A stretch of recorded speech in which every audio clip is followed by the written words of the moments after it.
Hi, this is Dr. Kimberley Linert, and you're listening to Incredible Life Creator Podcast. My guest today is Michael Butler. Michael Butler launched his entrepreneurial career at 15 when an ad he ran in the newspaper for lawn mowing gave him 14 customers. Not old enough to drive, he had to hire a driver to make sure his customers got serviced. Through the years, Michael has been involved in many entrepreneurial endeavors. He is now the CEO of Beyond Publishing. Welcome to the podcast, Michael. Hey, it's so great to be here, Dr. Kimberly. Thanks so much. I'm a big fan. Thank you. Yeah. So just so people can get to know you, why don't you tell us your story, how you started out with the lawn mowing business, and go from there. You know, I grew up on the farm in Oklahoma, and so we had a lot of free time as kids. And so some of the best memories of my life were my brother and I just growing up on that farm and playing baseball. Our big summer adventure was playing summer baseball. You know, as a kid, I probably had ADD. You know, if I would have been born later, I would have probably been on Ritalin because I drove my teachers crazy. I couldn't sit still. I was a dreamer, always looking out the window. And, you know, I don't judge that. You know, I raised 4 boys, and Dr. Dobson wrote a book called Bringing Up Boys. And he basically said, let them play in the dirt when they're young, because that's how they learn. And, you know, girls, their brains are ready for learning much, much earlier than boys. And so fortunately, my parents, even though I frustrated them a lot, they didn't understand me, but they did allow me to play in the dirt as a kid. And I think, at least for boys, that was beneficial. So growing up on that farm, there were only 4 kids within a 4-mile radius. And fortunately for me, I had a brother 2 years older than me that kind of kept me in line, but he taught me how to play baseball. He taught me how to play football. We spent hours. In fact, it was so different because we lived 9 miles in the country. Mom would drive us into baseball practice, and we had to do our chores on the farm. We had about a 1-acre farm. We had to do our chores in the summertime. Our social life was going in to town and playing baseball. And being the son that was 2 years younger, I had to play on my brother's team. I remember she wrote a note, talked to the coach, and said, Michael has got to be on his brother's team because we live 9 miles out in the country. And her and the other parents would take turns driving my brother and I and the 2 other players. So that was half of the baseball team right there. And the moms would take turns driving us into practice and to the games. And I'll never forget, because my brother was the catcher and I was the second baseman, and nobody ever stood second base. We got everybody out because the 4 of us, Tony, David, Kenny, my brother, and I, that's all we did all summer long. After the chores were done in the afternoon, we were out in the pasture playing baseball. And I feel sorry for the cows because the cows had no peace, and we just did what we loved. And that was play baseball. But, you know, growing up was different then. I've raised 4 boys now, and my dad grew up on the dairy farm and then went to college because he said, I never want to work on a dairy farm or be stuck on a dairy farm. And then, he loved the farm so much that when he and Mom got married, the second house they bought was a farm with 30 acres. And even though he didn't do the dairy farming, he said, you know, I love this as a kid. I'm going to give my kids this gift of at least, you know, roaming the range and playing and fishing in the pond. And we had a couple horses, and, you know, we had our chores. And I can remember coming home as a kid, being 8 years old, riding the bus home and saddling the horse and bridling the horse and riding the horse around the pasture. And, you know, after my snack, I would ride the horse and then go in and watch Gilligan's Island and the Andy Griffith Show. And things have changed. But I would lay on my back in the pasture just to look up at the planes that were flying by. And I said to myself, one day I'm going to be on a plane and I'm going to travel all over the world. So I had big dreams as a kid, and I still do have big dreams, but it's fun to bring those dreams to pass. So kind of my entrepreneurial journey, you mentioned it, was running the ad in the newspaper. You know, we grew up in the country. We had a party line. And for those that don't know, that's where you can't make an outside call if the neighbors are on the phone. And it was kind of entertainment for my brother and I in the summertime, because you get a little bored. You only have 3 black and white channels, and they sign off every night at 10:30 after the news. So kind of our thing for entertainment was we would quietly pick up the party line and listen to the neighbor ladies gossip. Hey, did you hear that, Lois? I think it's those Butler boys again, eavesdropping on us. I'm going to tell their parents. They're going to be in big trouble. Hang up the phone. That's funny. So life was different back then. But, you know, one thing on the baseball story, and we got the baseball in the news, but I tell you, we had a coach that quit, and we had an assistant coach that was 17 years old, and he stepped right up and became our head coach. Really proud of that guy. Had a lot of admiration for him. I was about 14. My brother was 16, and our head coach was 17. Okay. Oh, wow. I'm the youngest kid on the field, and we had a few players quit. We're from a small town in Oklahoma, and literally we only had 8 players. And for those of you that understand baseball, there's 9 players in baseball. So every time our 9th person was called a ghost batter, a ghost runner, came up to bat, we got an automatic out. We won the championship that year in overtime. It was epic. Wow. So mom and dad rewarded us. We got to stay up all night. We had friends over. We set up the tent in the backyard, and we had Dr. Pepper and candy and chips, and we just played and ran around all night and had a great time. So, but you know, I one thing that I learned, Kimberly, was you do have a lot of quiet time, and you have a life free from cell phone, smartphone distraction, video games, and you have time to think. You have time to grow a garden, plant a garden, and see it grow, and help your parents harvest the crops. And you have time to see a calf grow up, and then you go butcher it, and then you go grab the ribeye steak out of the freezer when you're 5 years old, and you bring it to mom because it's going to be ribeye night and not meatloaf night or spaghetti night. So growing up on the farm, I wouldn't trade it for anything, but I think it taught me a lot of skills that have helped me in my entrepreneurial journey. And one of those is work ethic, treating people with respect. My dad taught me to be punctual. I was born 9 days late, and I've been showing up early ever since, thanks to my dad, who grew up on the dairy farm and taught us to be punctual. Nice. So you started out with newspapers, and did you have to get the other Well, I wanted to baseball be a players to newspaper help you carrier. with this? I wanted to be a newspaper carrier because we lived 9 miles out in the country. I think my parents didn't realize that maybe if I ran an ad in the newspaper, it might work. And back then, you couldn't place a newspaper ad on the computer. You actually had to call and place the order, and you had to mail them a check, and then call and talk to a person and tell them what you wanted the ad to say. So I wrote my first ad copy, and it said responsible teenager, lawn mowing, you know, and had my phone number in there, call Michael. And I got 14 customers. The problem I didn't count on was not being able to service them, because even though I could drive on the farm, I couldn't drive into town. I was driving my dad's truck at age 12 and the tractor younger than that. But I needed to hire my brother or my parents to drive me into town to mow the lawns. And it was epic. I loved it. And my mom taught me something there about customer service, because let's say Saturday's coming. I know I'm going to mow everybody's lawn on Saturday. I'm going to start early and stay late and be done by sundown. And I'm going to be a wealthy teenager. And it's raining. So we get up Saturday morning, it's raining. And she said, call your customers and tell them you can't come today because it's raining. And I said, Mom, they know it's raining. They know I'm not going to come. She said, call your customers. I had a problem picking up the phone and talking to adults, and she helped me overcome the fear, gain the confidence, and do it. And part of that was because I stuttered as a kid. From age 5 to 11, I struggled with speaking, and I stuttered. And so when I went to public school and kindergarten, kids started making fun of me and laughing, and I was naturally outgoing and gregarious, but when, kids make fun of you, what do? You go into your shell, which is what I did. But she helped me overcome that in the business world by making the phone call, telling Mrs. Jones I would come tomorrow and mow the lawn or come on Monday. And it made me a better business person. And I'm so grateful for that, Yeah.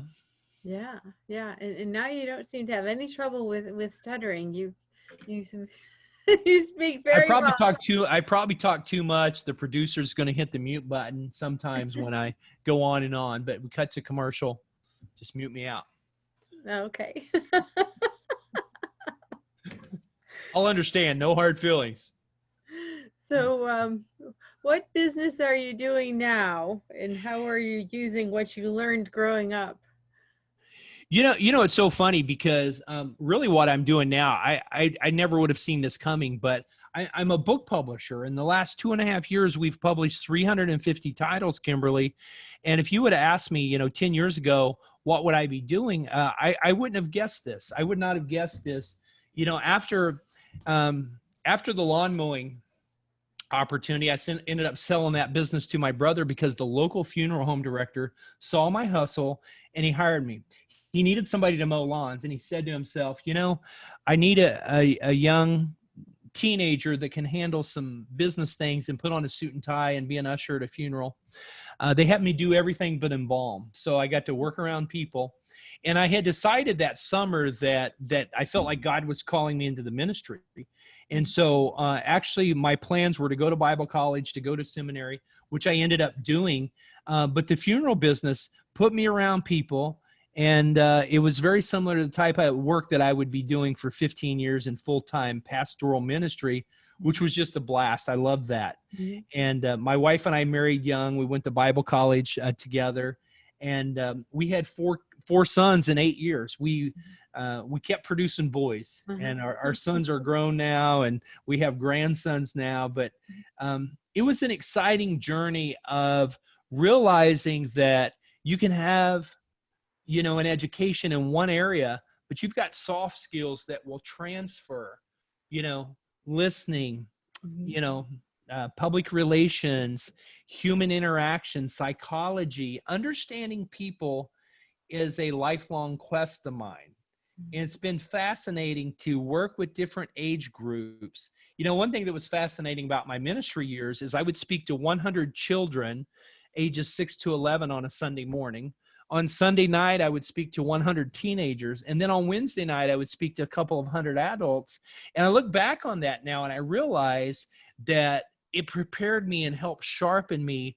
So I began to speak to audiences everywhere, and I was able to dial it down or dial it up based on my audience. Mm-hmm. And so we do have a speakers bureau now. We do some speaker training, and actually quite a few of my authors now provide speaker training for full-time professional speakers.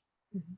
Our top speaker gets $80,000 an hour on stage, and our average speaker gets $5,000 to $15,000 speaking from stage to corporate, to entrepreneurial stages, and to nonprofit stages. It's a lot of fun. Yeah, it does sound like fun. But my core business is the publishing. We've gotten 350 titles out in the last 2.5 years. We've got authors in 20 countries because readership is up. Readership is up globally. And book consumption is up. And I'll tell you, this is exciting, Dr. Kimberly. A lot of people thought ebooks were going to kill print books. Mm-hmm. Print books are up. And print books are outselling ebooks the last 6 quarters. Mm-hmm. And hardcover books are up 16 to 20% every quarter. So people like hardcovers, and they're buying paperback and hardcovers more than ever. I was going to say, I bought a Kindle maybe 5 years ago, and I put books on it, and I think I've picked it up 10 times in the last 5 years. Okay. I like that real book in my hand. It is. Are you the type of person, do you underline and highlight and everything? I highlight everything. Okay. And write in my books. Yeah. Yeah. I'm studying. Never stop studying or learning, right? What about audiobooks? Do you like to listen to audiobooks? I do when I'm driving. Yeah. Yeah. Yes.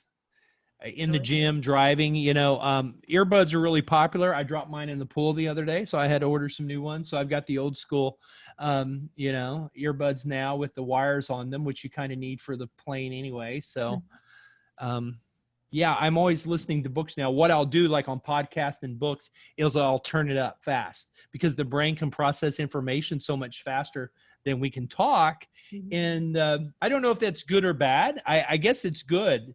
In fact, one of our authors is writing a book called Speed Leadership now, and one of the guys writing the endorsement for the book is the guy that teaches speed reading. He's the he's in the Guinness Book of World Records for speed reading. So the brain is capable of remarkable things. It really is. It really, really is. Mhm. So I wanted to back up for a minute and ask you this question, because I think, at least in, Christian circles, or even in just wondering about your life, when you said you were called to the ministry, what happens when you're called to the ministry? How do you know? Well, I think you can have a calling to be a doctor, or a calling to go to another country and serve or whatever. They say that for somebody that becomes a medical doctor and works in the ER, they might have a little codependency, because they like the adrenaline rush of helping people that are bleeding. And they say the same thing is true about psychologists. You'll find a lot of people that have messed up childhoods or traumatic events happen to them, like abuse and things. They end up becoming really good shrinks, because in the process of them trying to figure out and wade through their junk and fix it, they're like, oh, you know what? I've learned how to fix myself. I wonder if I could fix others. So they go on to school and get a degree for that.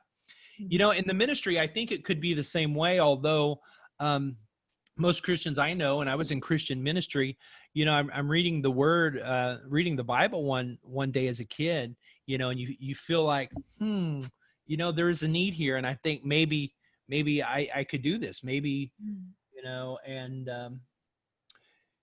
the call of God to ministry, that's a great question. You're the first person to ask me that on a Zoom call.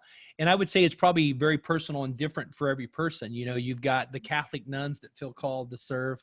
I never felt called to be celibate or be in the Catholic Church and be single for life or something like that. I'm really wired to be married. That's a different gift. I know I knew I was not called to be celibate like some priests maybe are for life, but I felt like I wanted to do something more. And for me now, that's evolved into starting our nonprofit. So we take teams of people twice a year to Pakistan, and we support some churches and some local ministries there on the ground, including human trafficking rescue, safe houses where we house and educate kids. We've got a team of staff over there. They've started 55 churches in the last year, and then they've rescued a ton of kids. And we're feeding kids and rescuing kids from the brick kiln slavery, brick bondage life, which is basically a third generation debt where the parents or grandparents end up owing a small amount of money, but they become indentured into the slavery and servitude because of the interest rate, and they can just never get out of it. We have usury laws in the U.S. that protects borrowers from predatory lending, and you don't have that in the Muslim nation of Pakistan, which is only 2% Christian. They're persecuted. They're not allowed to get an education, and they're not really allowed to do any other work other than be a street sweeper. And that's why a lot of them go into trafficking with their children. But what we're doing is we're breaking the cycle, because we're working with the team over there where we're educating and we're teaching them skills, trade skills that they can use to start a business and generate revenue. So it's really revolutionary. And to me, I find a lot of fulfillment out of that, because I can actually see where we've got donors all over the world that are making donations, and then we go there twice a year. We've got a team on the ground, and then we've got people too from the U.S. that like to either donate, see where their money's going, and they like to go over there and speak. So we have female speakers that are business leaders do women's business conferences in Asia, in Pakistan. Imagine that. That's really cool. That's really cool. Yeah. So if people wanted to get involved in that, is that on your website, or what is it called? It's on the website. If you go to michaeldbutler.com, it's there. You can just click on the nonprofit, read more about it.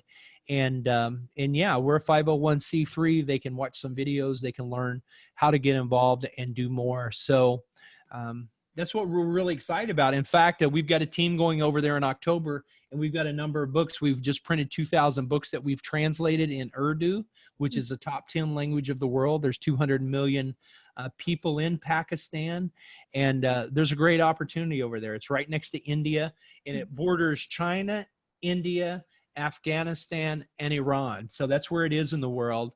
And yeah, I just love it over there. I've been going for a while, and we've been involved for quite a while.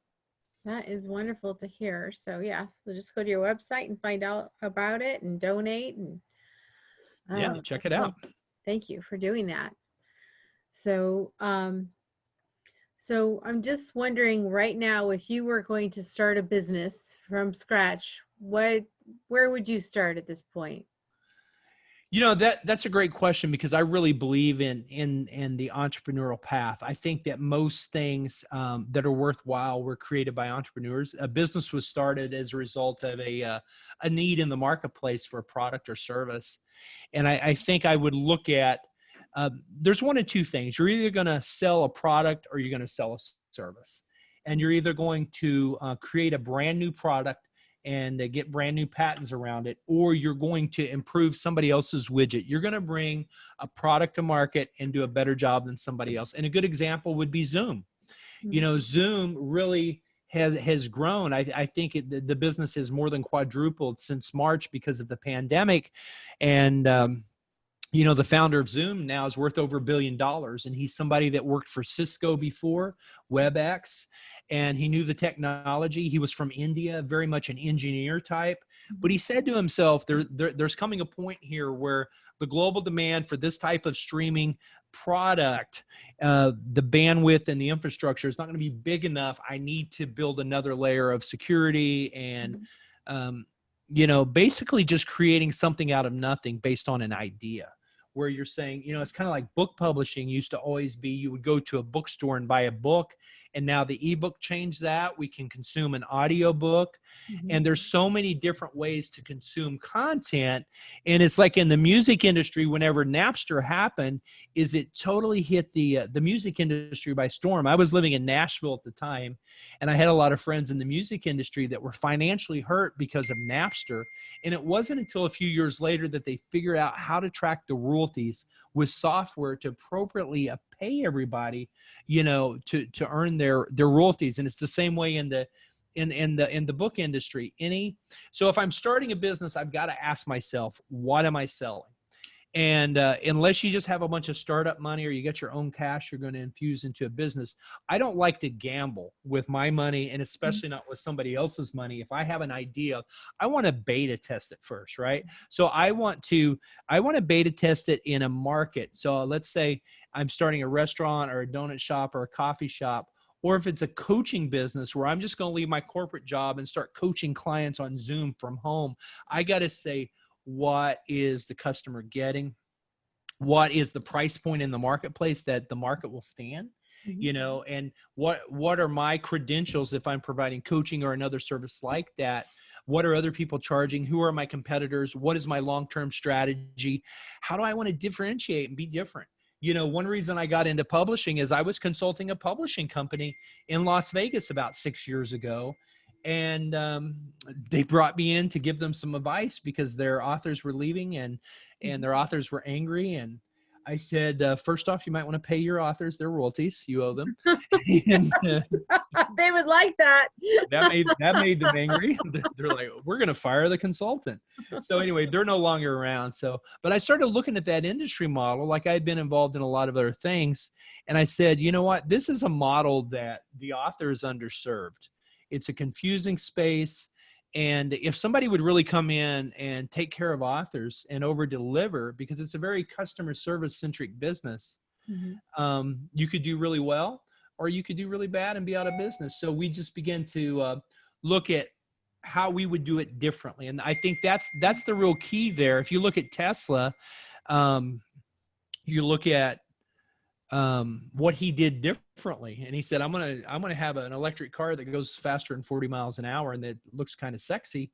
And that was his purple cow, and Seth Godin wrote a book called Purple Cow. Everybody's got a brown cow. You want to have a purple cow. Yeah. And that's definitely if you look at the stock price of Tesla, he's doing pretty good right now. Yeah. And he just keeps flying to the moon, literally.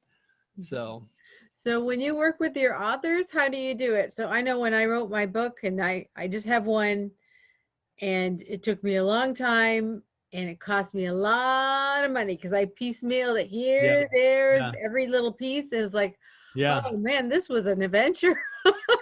Yeah, absolutely. Hey, can I say something else on starting a business too? Is you want to look at related products. So in publishing, there's related products for us. So getting authors on stage to speak, we started a speakers bureau. Servicing building the author's website, the social media presence, getting them on the news. We have a PR firm. So ask yourself the question: if customers are already doing business with you, what would make sense? What is it that you're not providing your customer that they're going down the street to get from somebody else that you could bring in-house? Because studies show if somebody's already doing business with you and you've already got their credit card, they'd rather just do business with one person and you could become a one-stop shop, right? Yes, Yeah. everybody likes that. Yeah. So that's the confusing thing about the publishing space, Dr. Kimberly. And that's one reason we got into it. We said, there's a lot of confusion. Do a Google search and, to ghostwrite or not to ghostwrite, and how to find an editor and what's a line edit versus a substantive edit. And it's just a lot of confusion out there. So you don't really know what you're getting. When you go buy a car, you want to know exactly what you're getting. Yeah. You research it online, then you go in and test drive it. You're ready to buy at that point. And so what we do is we like to streamline the process, educate people. There's some core things about writing a book. If you want to go bestseller and really make an impact and get on more stages, you have to ask yourself, what is the goal? If the goal is to get more credibility and get more interviews, then that's the conversation, because, Americans, unfortunately, don't read. And in fact, the numbers show 85% of college grads in the U.S. never buy or read another book after college. Isn't that terrible? It's because they spent $300 on every textbook for every semester. Maybe. And they're like, never again. Forget it. And but not you. I know you and I, we read, and the people we connect with read. So, but the thing to realize is 76% of books that are in English, they're actually bought and read outside of the U.S. So if you're in the U.S. and you're writing a book that you want to sell globally, you want to realize that your readers in South Africa, is in China. China is the number one English-speaking nation in the world. India is number 3 behind the U.S., and then Nigeria is number 4.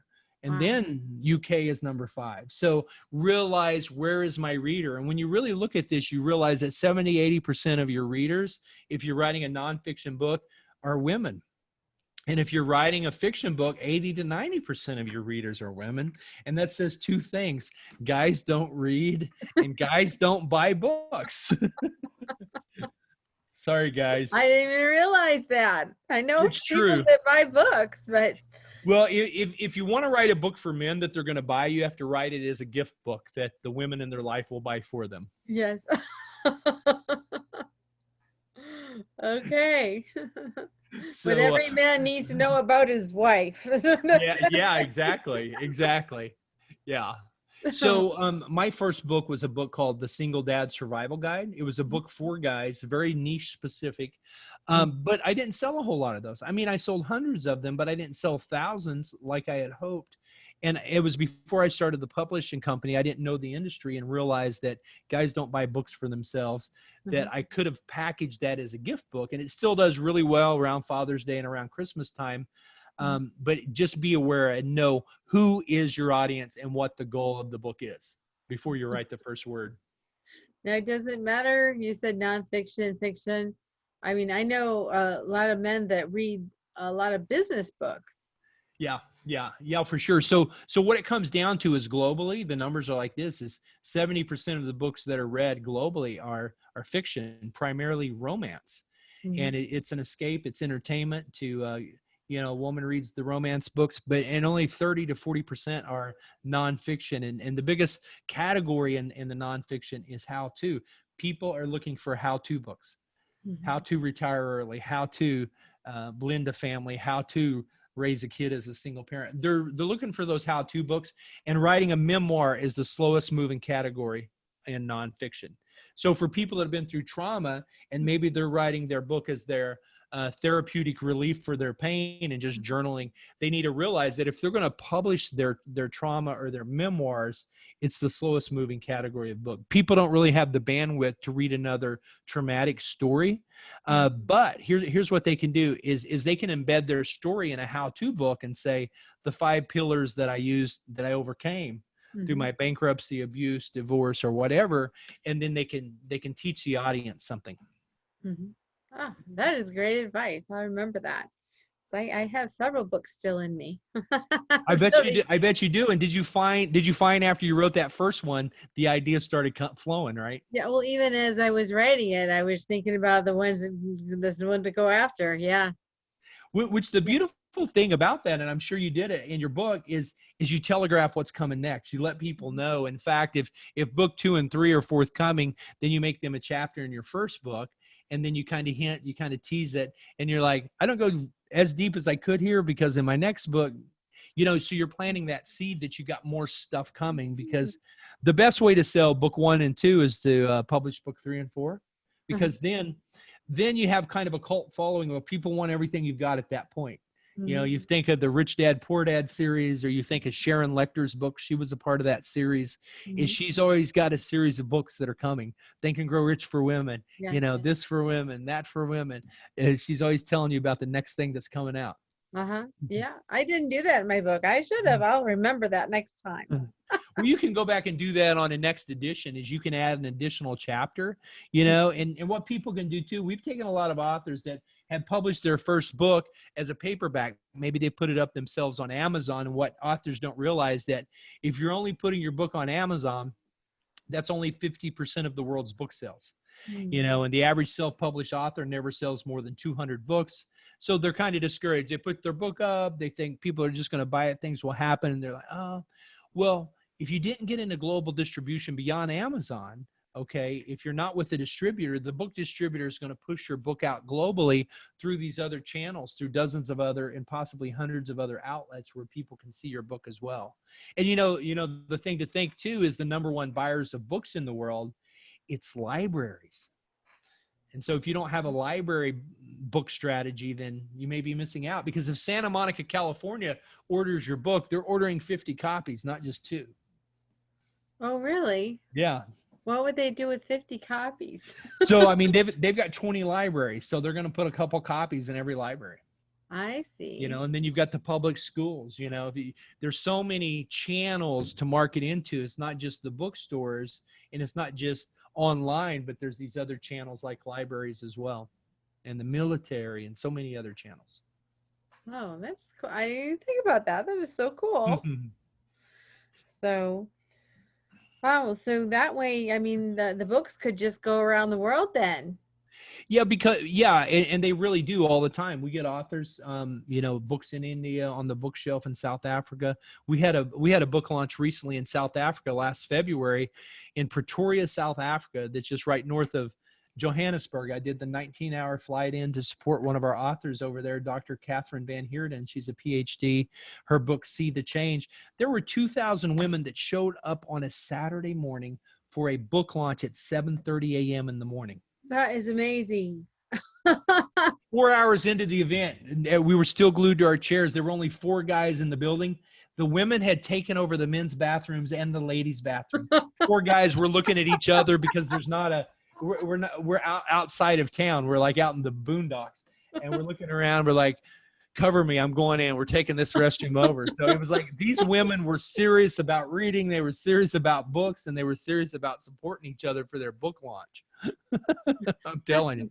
That is amazing. That's a lot of people in one place. At 7:30 a.m. on Saturday. I mean, it just goes to show you, people are hungry for information. They're hungry for inspiration, and they're hungry for connection. And so we build that whole platform around where we have author events. Even in the pandemic, we've had events safely. We've done them safely. We're doing it every other month in Dallas. We do a major event in a TV studio that I rent. And we support our authors. We have authors flying in from Europe next month to speak on our stage. It's called the Oprah Studio. They come in there. It looks like Oprah Studio, and they either get interviewed by one of our team members, or they just get up and do their keynote or their workshop. and then they leave with a sizzle reel in their book. It's like an infomercial, and they're plug and play, ready to go. Oh, that's very cool how you do that. So it's not going out on a TV station or anything. It's just for them to get their um Well, yeah. So, I mean, it's their sizzle reel. So it's going on their website, their YouTube channel, our websites and everything. But then they're also sharing that in the press release with the book launch. So when we launch the book, it goes out in the press release. There's the sizzle reel. And then we had, for example, help for homeschooling parents. Local ABC in Connecticut recently had the couple out. We haven't even launched the book yet, but just through Facebook, they had heard and seen. And, you know, with the pandemic, homeschooling is a big topic, and they said, we've got to get a homeschooling expert on. And they had the homeschool architects on the local news, came to their house and did a story on them. Oh, wow. That is so cool. Right. Yeah, the local media, they like featuring local people, and but they kind of taking a chance if they've never seen you do your thing. And if you have an interview like this where I'm interviewing you, whoever's interviewing you on Zoom, you can put that on your website, and they're like, okay, I can take a chance on them. We can edit them if they say something wild, you know. Mm-hmm. Yeah. Editing is wonderful.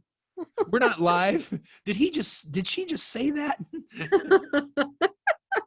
The floor opens up and we drop. So with all that's going on right now, let's say someone decides, hey, I'm going to start something up.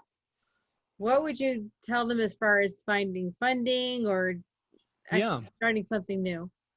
Well, I would say now is the best time to start something up, because, you know, there's a lot of people trying stuff. And if you really have a passion to do something, we've seen a lot of people in the news, from hair salons to gyms, you know, and the local, you know, depending on what state or city you're in, you know, there's pushback. You know, some states are more supportive than others on businesses, and everybody's trying to be safe. I would say if you can survive and thrive in this business, then when the pandemic's over, you're really going to thrive. So I think it's a good test tube for the prototype, that if you got an idea, and I think if it's very unique, of course it's got to be able to make money, and you want to be able to sell some low ticket items so you can expose the brand to people and get feedback, because you need testimonials. The biggest thing businesses forget about is 5-star reviews on Facebook and Google and Yelp. You need those local reviews. The brick and mortar of any business, the success of any brick and mortar business, and now really it's pretty much the same for any global online business, because if you're selling a service like coaching that you can do in Zoom, hey, thanks to the internet, we can be global. And the thing is, you can have clients in South Africa that you coach and that you invoice, that pay you. So that's a good thing. The downside is everybody else that's a coach can market online to those same people. Yeah. So all of a sudden we've got a much bigger pond to fish out of, but now we've got millions of people fishing out of the same pond. But that's where you get a chance to decide where you're going to be different and stand out. And then the other thing, I think a revenue generator, Dr. Kimberly, that I think a lot of people forget is joint venture partnerships. You know, we have over 100 affiliates that refer business to us, because either they're one of our authors, we've done a good job for them, and they get a finder's fee when they refer somebody to us that comes on board. Is a joint venture partner. Depending on what business you're in, ask yourself, who am I referring to, and who's referring business to me, and why not finalize that with a joint venture partnership where you pay them a finder's fee? Now you've got somebody that's looking for you. You see this in real estate with mortgage lenders and realtors all the time, and insurance. You see it in other industries where you got your power referral partners, and you can create some win-wins like that. And the beautiful thing is, you don't have to pay out a referral fee unless you bring on a new customer and get paid. So it's not like you have to have the money up front to fund new revenue streams. Yeah, it's really smart. That's true. And actually just today I was listening to some things about affiliate marketing, which is something similar, where basically you're bringing people to the product or service. Yep. And when you bring those people, they pay you some kind of commission, so that, you know, you get money for finding people. Yeah, it's really smart, and it makes sense, because if you've had a good experience with somebody like right? And we do this all the time with a new restaurant in the community. We want to tell people about that. And normally what happens is people don't do business with a new business unless they've had several touch points. And so it kind of comes down to this, this being a podcaster, it's hard to sell something for more than $200 on a podcast. Unless it's your own podcast, because people don't really know you yet. Yeah. But once they get a chance, they hear you on a podcast interview, they'll spend $20, they'll buy your book. They're like, oh, that sounds like a pretty cool book. I'm going to check it out and buy it for $20. But to sell a high ticket item, it takes more touch points. I'll try a new restaurant, for $50 because it's less of a risk than buying a new $30,000 car, right? Or a $50,000 car. I'm going to research more. I'm going to test drive and talk to people and read reviews. So who are your joint venture partners? Go look at Facebook, Google reviews, and Yelp reviews. Yes, some of those reviews might be fake, but you can, if you read them all, you can get a feeling of what's fake and what's not, what is real. And the internet's becoming more authentic, where it's harder to hide. If you're a fake business, it's really getting harder to hide. Which is a good thing. Yeah. Yeah, absolutely. We'll have more time to research you. Absolutely. So just going personal now, what gives you the most happiness and fulfillment in your life? It's really my 4 sons and my 2 grandsons. I decided one of the things on my bucket list, I did a bucket list when I was 30. And then I was about to turn, when I turned 39 and a half, I realized I had something on the bucket list, Dr. Kimberly, that I needed to get right on, because I wanted to run a marathon by the time I was 40. At that point, I was not very healthy. And in fact, I went out and ran that night, and I ran 1 block and I was out of breath. Oh, no. Oh no, we're in trouble. The next day I go out and I run 1 block and 1 mailbox. And next day I ran 1 block and 2 mailboxes. And I said, this is not going to work. I've got 6 months to do a life goal of running a marathon before I turn 40. And I reached out to my local running group, and I realized they had a class just for me. And I signed up for that class, and it was for couch potatoes that wanted to run a marathon in 6 months. That's perfect. And I tell you what, I couldn't have done it without my running group at all, because, you can accomplish so much more with a team environment than you can on your own. And it goes for business. It goes, and so getting out of bed on those 20-degree mornings at 5:30 a.m. in Oklahoma, couldn't have done it without my running team, and running those 18 and 20-mile long runs the weeks leading up to the marathon. Couldn't have done it. But the big joy that happened and this was a bonus. I hadn't counted on this, but during that time of training, every weekend I would go out and run a 5K or a 10K. And my 2 oldest sons were boxing at the time. They were 16 and 14 at the time. And then my 2 younger sons that were like 12 and 10, they would go run the 5K with me, or we'd go run a 10K together. It was kind of our thing, especially on the weekends that I had them. And I hadn't counted on this, but my whole family was coming out to support me on the marathon day at Route 66 in Tulsa in 2008.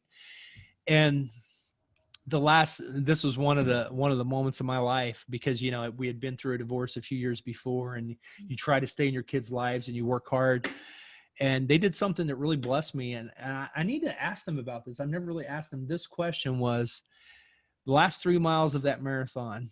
When I came running by and they were clapping for me, they jumped into the street with me, and they ran those last 3 miles with me.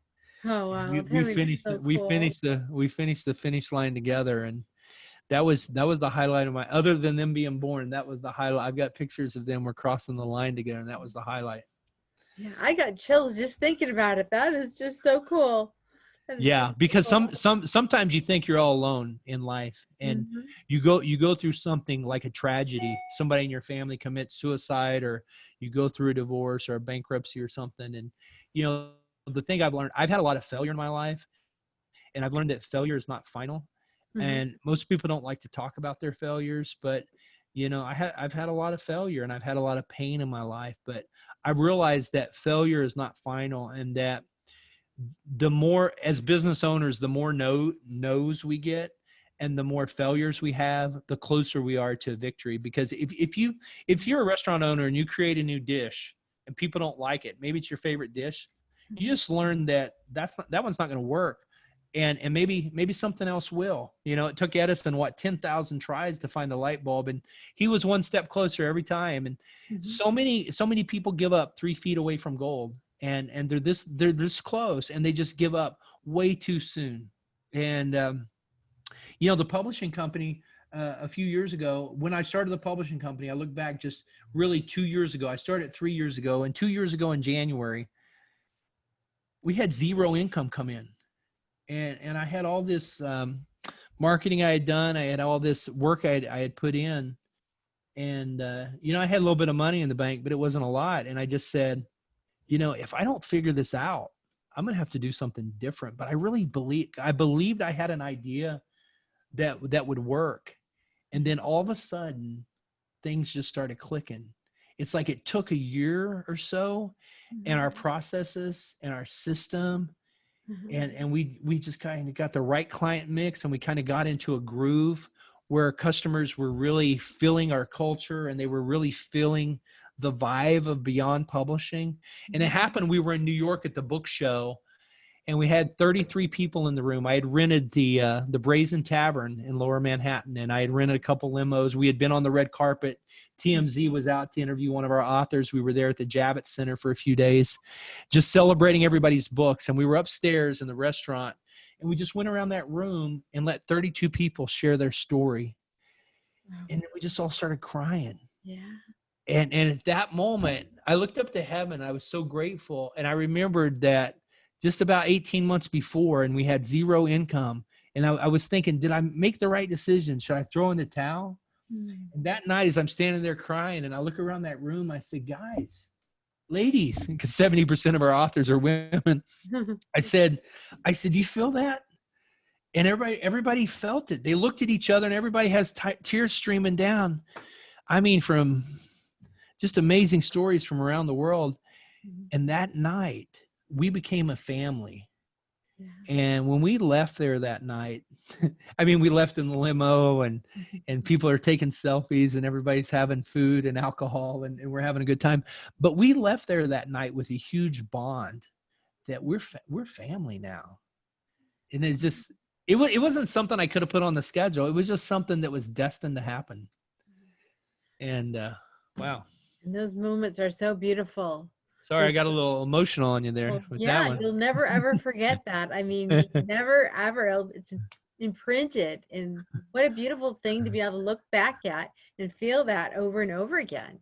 Yeah, it's true. I'm so grateful. I think the thing too is a lot of people at that point would give up, and I decided, because I'd already raised my kids and I was single, so I just said, had I been married or my kids been young, I would have more pressure to give up or do something different. But I said, you know what? I've already sold everything. I've already moved. I've already taken the leap. Why not just see if this parachute's going to open and catch me before I spill my guts on the ground here? What have I got to lose at that point? And I'm so glad we did it. Yeah. I've got a lot of people to thank. I got to tell you, that's another conversation, but a lot of people to thank. So. That is beautiful. So before we get off, I just want to see, will you tell people a little bit about your actual services, what you do? Yeah. So just to make it real easy, I'll give you my main website is michaeldbutler.com. And there, what I'm gonna give your listeners some freebies, if that's okay. Basically, if you're thinking about writing a book, we can help you write a book. We've got a book, 80-page book called Bestseller Status. I'm gonna give that to you for free. Hopefully you can put it in the show notes there. It's beyondpublishing.net/free book. And that book will help you write a book, find distribution, and go bestseller. But it'll also help you do the most important thing, and that is the initial market research, determining viability on your cover, your title, and your subtitle. That is the most important. So that's a free one I want to give you. The other thing is, every month I start a new group, and the group is called WriteBook60days.com. And we help you write your book in 60 days. And it's helped in that we used to charge $8.97 for this, and it was always sold out. And during the pandemic, I've done four free courses. I keep doing a new course every month. And so what we're doing now is we're always starting a new course. People can sign up at writebook60days.com. Just check it out there in the show notes. It's for aspiring nonfiction authors. If you've got a book idea and you can commit to an 8-week online course, it's just an hour a week in our Facebook group with Zoom, and then an hour a week with the homework. But we systematically take you through the process to write the book backwards, determine who is your avatar, what is your end game with the book. Because I didn't mention this, that most people don't make most of their income as authors from their book, but their book, if you build a business around the book, then you can build an impenetrable legacy for your heirs. It's beautiful when you tie it into a coaching program, workshop, keynote, and other things around the book. We teach how to do that in that free course. Just sign up, and you might be on a waiting list. You might have to wait a month because we're always cycling. We cap it at 15 people because we do a deep dive. It's very intimate. We really get into people's stories and help, and we really become family in that group. And then the other one, if somebody's got a solid book idea and they just want to chat with me on Zoom, is I'll do a free 30-minute chat with anybody at meetmichaeld.com. They can jump on my calendar, and I would be happy to talk to you about your book and where you're at so far and give you some feedback and some suggestions. All right. Well, thank you so much. And thank you for being on the podcast today and your great stories about the farm and everything else. That was just wonderful. So thank you so much. Well, Dr. Kimberley, it's been great here. I'm a big fan. I love your show, and I love everything you're doing to bring positivity and behavioral change to the world. I love it. So keep up the great work, and thank you so much. Yeah. So I have one last question before we get off today. What is your best advice in living an incredible, amazing life? I think it's try something new would be the advice. Now, I tell people I'm a senior citizen now. I crossed that 50 threshold a couple years ago, and just know looking back, they do a lot of Alzheimer's and dementia studies, and they say if you learn something new in your 30s and 40s and you make yourself drive a new route to work, go shop at a different grocery store. In fact, during this pandemic, I saw somebody on Facebook that says, I went to a different grocery store this week just because my life was getting so boring and mundane. I wanted to do something different. And I think that's great. What I did is I bought a saxophone this year, and I'm taking up the saxophone. I wanted to play that since I was 14, and I'm doing that. And I repicked up the guitar. I haven't touched that since I was a kid. So doing new things. I travel a lot, but I say, you can learn a new language. You can pick up a different type of book than you normally read. And they say, even if you listen to a different genre of music than you normally listen to, it's all good to help the synapses in the brain rewire and refire and stay young. I think that's the way we stay young. And I like to be around people that have ideas, and I love to be around people that are positive and the glass is half full. We're in a political season where there's a pandemic and things are going on. It could be real easy to be negative, but I empathize and I pity people that are always stuck in negativity, because I think very little productivity comes out of negativity, right? So I just love what you're doing. I say one good thing you can do is launch a podcast, and that's a great way. And then go listen to your favorite podcast. And then I don't ever watch TV or binge watch, but a few years ago I did. And now I'm always educating myself, and I'm looking for the hot up and coming podcasters, not just because I want to publish them, but because I like their ideas. They think differently. They're helping keep my creative juices flowing. And I find that if I'm not around somebody that makes me a little bit uncomfortable and hasn't done more in life and in business than I have, and is more successful in relationships and startups than I am, then I'm going to benefit from that relationship. So that was a lot of words to answer your question, but thanks so much for, you get a lot of these short podcasters and they want you to be done in 5 minutes, but you're really an empathetic and a kind and amazing host. And Kimberly, I love your show, and I wish you the best. Thank you so much. And we'll talk to you again soon, Michael. Thank you.